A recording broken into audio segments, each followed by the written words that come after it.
નમસ્કાર મિત્રો, આપનું ફરી એકવાર સ્વાગત છે આપણી આ ચેનલમાં। મિત્રો, આપણે હવે એક નવું પ્રકરણ છે એ શરૂ કરવાનું છે। આપણું પ્રકરણ નંબર 5 છે એ છે સંકર સંખ્યાઓ અને દ્વિઘાત સમીકરણો। મિત્રો, અત્યાર સુધી આપણે તમામે તમામ ધોરણો છે એમાં વાસ્તવિક સંખ્યાઓ છે એનો અભ્યાસ કર્યો છે। સંકર સંખ્યા એટલે એક પ્રકારની આપણે એમ કહી શકાય કે કાલ્પનિક સંખ્યા છે, એનો આપણે અભ્યાસ અત્યાર સુધી નથી કર્યો, પણ આપણે આ પ્રકરણ છે એમાં સંકર સંખ્યા છે, એમાં સહસબળીનો સમીંડાવાળો નહીં, બાકી સંકર ભગવાન થઈ જાય।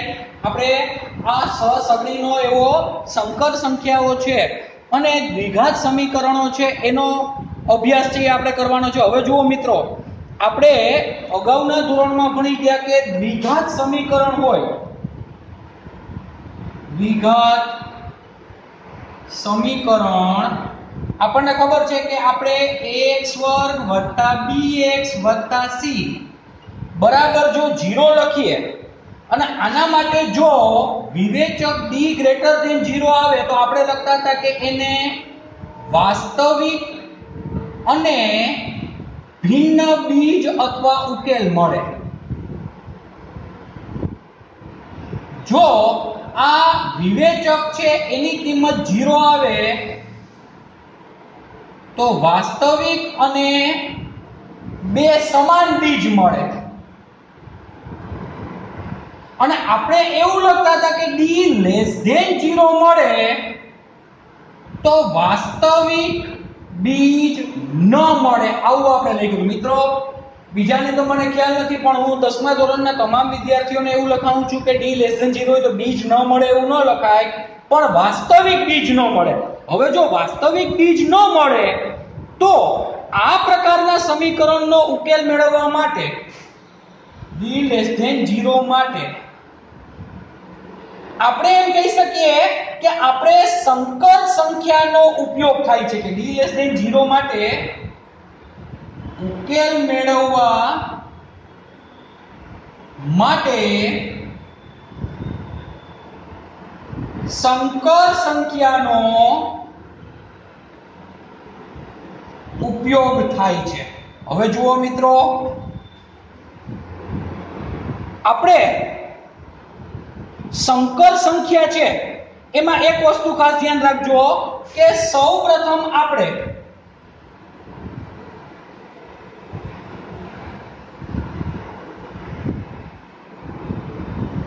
એવું શીખી ગયા કે વર્ગમૂળની અંદર કોઈ દિવસ ઋણ સંખ્યા ન હોય, તો અહીંયા વર્ગમૂળની અંદર -1 હોય એને i વડે દર્શાવશું,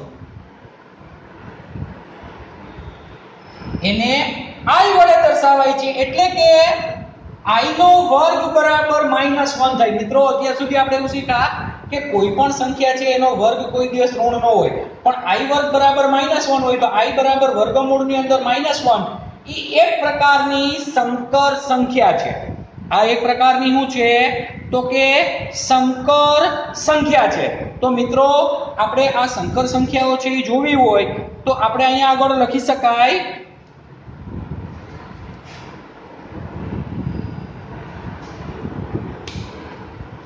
કે જો કોઈ AB ∈ R હોય એવી સંખ્યા a + ib છે એને સંકર સંખ્યા તરીકે વ્યાખ્યાયિત કરવામાં આવે કે જો કોઈ AB ∈ R હોય તેવી સંખ્યા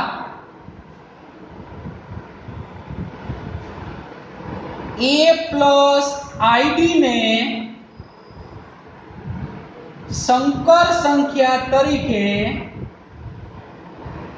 આપણે વ્યાખ્યાયિત કરવામાં આવે છે। હવે મિત્રો, અહીંયા આપણે લખ્યું a + ib, તો અહીંયા આ આપણી સંકર સંખ્યા થઈ। સંકર સંખ્યા એને આપણે z વડે દર્શાવીએ a + ib। હવે આ સંખ્યા છે એમાં બે ભાગ છે। क्या बे भाग छे તો કે a અને ib. આ a છે એને એનો વાસ્તવિક ભાગ કહેવાય અને આ ib છે એને કાલ્પનિક ભાગ તરીકે ઓળખવામાં આવે છે. તો આપણે અહીંયા લખી શકીએ કે સંકર સંખ્યા z બરાબર a પ્લસ ib છે એમાં a ને z નો વાસ્તવિક ભાગ કહેવાય. a ને z નો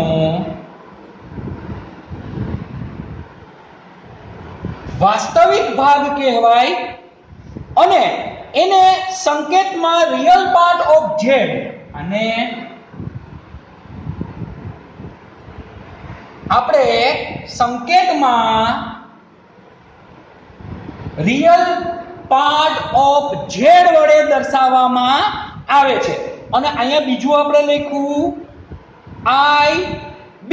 તો b છે ઈ i સાથે ગુણાકારમાં છે તો b ને z નો કાલ્પનિક ભાગ કહેવાય. b ને z નો કાલ્પનિક ભાગ કહેવાય અને એને સંકેતમાં ઇમેજનરી પાર્ટ ઓફ z એટલે કે ઇમેજનરી z વડે દર્શાવવામાં આવે છે. તો મિત્રો આપણી સંકર સંખ્યા થઈ z બરાબર a પ્લસ ib. સંકર સંખ્યા છે, હકીકતમાં સંકર સંખ્યા એટલે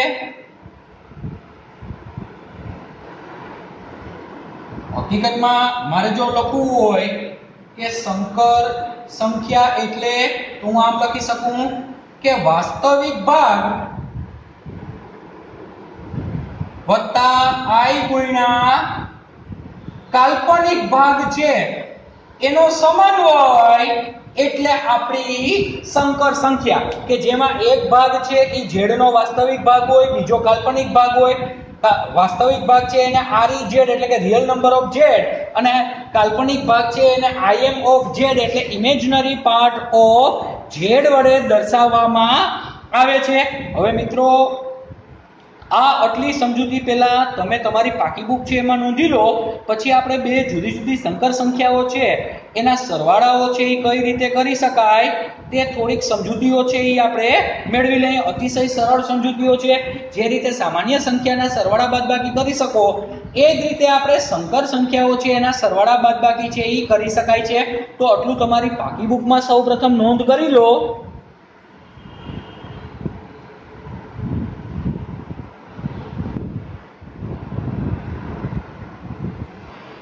વિદ્યાર્થી મિત્રો એના પછી આપણે બે સંકર સંખ્યાઓની વાત કરીએ. તો જો બે સંકર સંખ્યાઓ z1 બરાબર a પ્લસ ib અને z2 બરાબર c પ્લસ id છે એ સમાન હોય, z1 બરાબર a પ્લસ ib અને z2 બરાબર c પ્લસ id સમાન હોય તો એના વાસ્તવિક ભાગ અને કાલ્પનિક ભાગ સમાન હોય. એટલે કે a બરાબર c થાય અને b બરાબર d થાય. હવે મિત્રો આપણે બે સંકર સંખ્યાઓ છે એના સરવાળાઓની વાત કરીએ તો ધારો કે z1 બરાબર a પ્લસ ib અને z2 બરાબર c પ્લસ id છે એ બે સંકર સંખ્યાઓ છે. તો એનો સરવાળો z1 પ્લસ z2 છે એ આપણે લખવો હોય તો આપણે લખી શકીએ કે z1 પ્લસ z2 એટલે તો કે બે વાસ્તવિક ભાગ છે એનો સરવાળો થાય વત્તા i અને બે કાલ્પનિક ભાગ છે એનો સરવાળો થાય. જો દાખલા તરીકે માનો કે જસ્ટ ઉદાહરણ તરીકે z1 બરાબર આપણે લઈએ 3 i8 અને z2 છે એના બરાબર આપણે લઈએ માનો કે 7 i7. તો z1 અને z2 છે એનો સરવાળો કરો તો વાસ્તવિક ભાગ એટલે 7 ને 3 10 વત્તા i 8 ને 7 15. તો આ આપણને શું મળે તો કે z1 અને z2 નો સરવાળો એમાં વાસ્તવિક ભાગ સાથે અને કાલ્પનિક ભાગ છે એનો કાલ્પનિક ભાગ સાથે સરવાળો કરવાનો. વાસ્તવિક ભાગનો વાસ્તવિક ભાગ સાથે સરવાળો અને કાલ્પનિક ભાગ છે એનો કાલ્પનિક ભાગ સાથે સરવાળો કરવાનો. હવે આપણે એના કેટલા ગુણધર્મો મુખ્ય 5 ગુણધર્મો આપણે જોવાના છે. એમાં પહેલું દ્વિક્રિયા.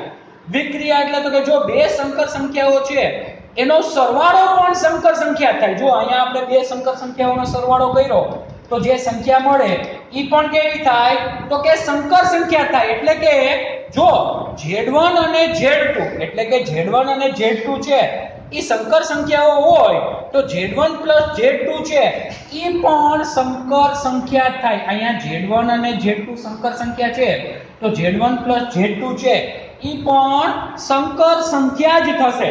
હવે એ જ રીતે સંકર સંખ્યા છે એ ક્રમના નિયમનું પણ પાલન કરે છે કે કોઈ પણ બે સંકર સંખ્યાઓ માટે Z1 અને Z2 માટે આપણે લખી શકીએ કે Z1 Z2 બરાબર Z2 Z1. અહીંયા Z1 Z2 મેળવીએ કે Z2 Z1 મેળવીએ એ 10 I * 15 જ મળે.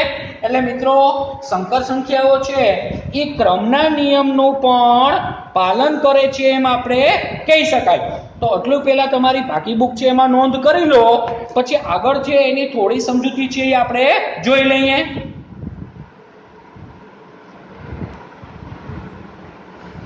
વિદ્યાર્થીઓ ત્રીજો છે જૂથનો નિયમ. હવે કોઈ પણ ત્રણ સંકર સંખ્યાઓ Z1 Z2 અને Z3 છે એના માટે સંકર સંખ્યાઓ છે ઈ જૂથના નિયમનું પણ પાલન કરે છે. જો જે રીતે યોગ ક્રિયા છેદ ક્રિયા વગેરે જૂથના નિયમનું પાલન કરે એ જ રીતે સંકર સંખ્યાઓ છે એનો સરવાળો પણ જૂથના નિયમનું પાલન કરે. એટલે કે Z1 Z2 Z3 બરાબર Z1 કૌંસમાં Z2 Z3 થાય. આનો મતલબ કે પેલા Z1 નો Z2 સાથે સરવાળો કરો એનો જે આન્સર આવે એનો Z3 સાથે સરવાળો કરો, અથવા Z2 અને Z3 નો પેલા સરવાળો કરી અને એનો જે આન્સર આવે એનો Z1 સાથે સરવાળો કરો તો આ બંને સમાન થાય. હંમેશા યાદ રાખવાનું કે કૌંસ જ્યાં હોય એનું સાદુરૂપ પ્રથમ આપવામાં આવે છે. પછી ચોથો મુદ્દો આપણે લખી શકીએ કે સરવાળા માટેના તટસ્થ ઘટકનું અસ્તિત્વ.